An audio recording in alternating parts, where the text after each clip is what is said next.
Revenge via Bloody Mary. It was a Friday evening, the kind that was mercilessly busy in the restaurant industry. As a server at the Copper Pot, an upscale establishment known for its exquisite culinary delights, I was used to a packed house.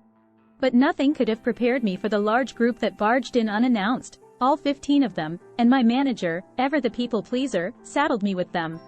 What began as a typical Friday night quickly escalated into a maelstrom of unending complaints and reorders.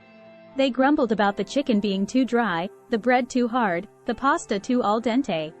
Their dissatisfaction extended to the service, and by service, they meant me. The endless stream of complaints culminated in the group demanding my manager's presence. I could see the frustration on his face, but with a forced smile, he placated them, leaving me with a stern look. I was somehow too quiet to hear and too loud at the same time. It was a long night. But hey, luck has a funny way of turning around, and it did so in a spectacular fashion. I worked 2 jobs at night. I was a server at the Copper Pot, and during the day, I was a bartender at the Early Bird, a popular breakfast joint. Saturday morning, my shift at the Early Bird was in full swing when I saw a group of familiar faces amble in. It was the same rowdy crowd from last night, a little worn out but still looking for their morning pick-me-up.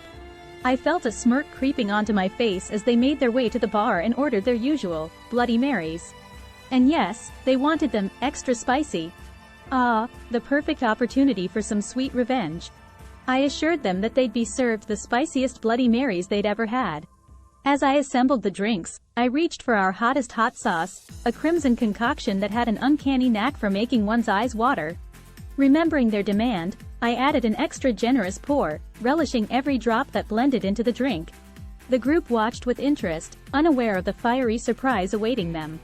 As I slid the drinks over, their eager expressions were a sight to behold. The first sip was met with a look of surprise, then discomfort, and finally, an awkward attempt to maintain their composure as the heat kicked in. Their faces went from pale to red, eyes watering, as they tried to douse the fire with glasses of water. The tables had turned. I was the one trying to hide a smile now. They quickly paid their bill and rushed out, promising never to return. The sweet taste of revenge was even better than I had imagined, and it taught me a valuable lesson. No matter how bad a day might seem, there's always a chance for redemption, and sometimes, it might come with a side of spicy Bloody Mary.